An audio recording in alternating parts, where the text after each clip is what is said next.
was in the Middle East. In Palestine, a quarter-century of British rule was scheduled to end on May 15, 1948. Zionists had announced their intention to declare a homeland.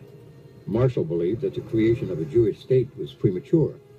He feared it would result in a war with the Arabs, which the heavily outnumbered Israelis would lose, and which would threaten Western access to Arab oil.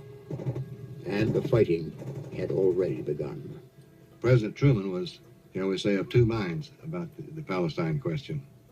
He had been deeply impressed by the Holocaust in Europe. He was deeply in support of a homeland in Palestine for a Jewish nation.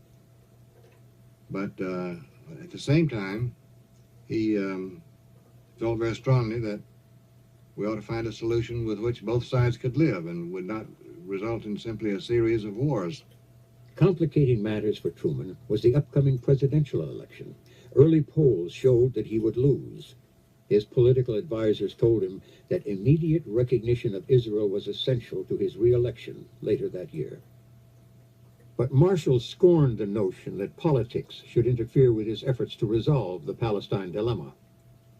As the deadline for British withdrawal approached, Marshall instructed his UN delegation to gather support for a United Nations trusteeship to govern Palestine in order to buy time until a permanent peace could be negotiated.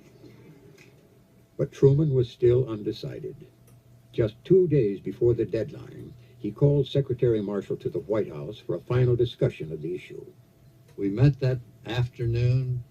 General Marshall started off with a brief statement. He said there are 35 million Arabs and 400,000 Jews.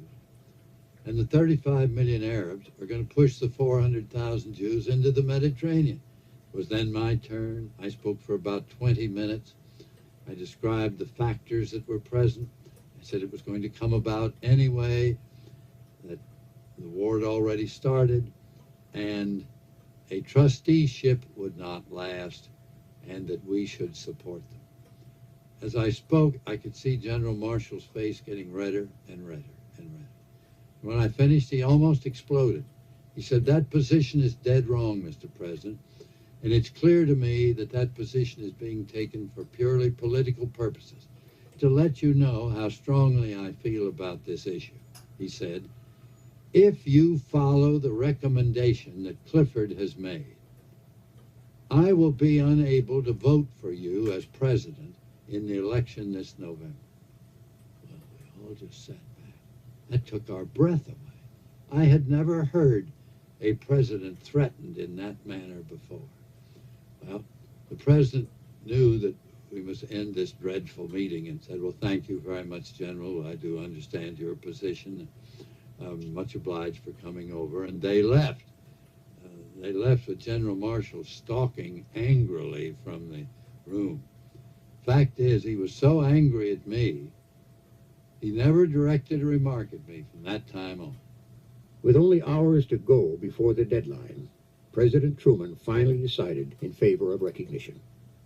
There was a rumor in Washington that General Marshall might resign. The general had also heard the rumor.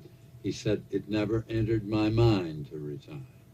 When I took this position as Secretary of State, I took it at the request of the President, and I did it with the understanding in my own mind that when the President made decisions, that became the decision of my government, and I would follow those decisions.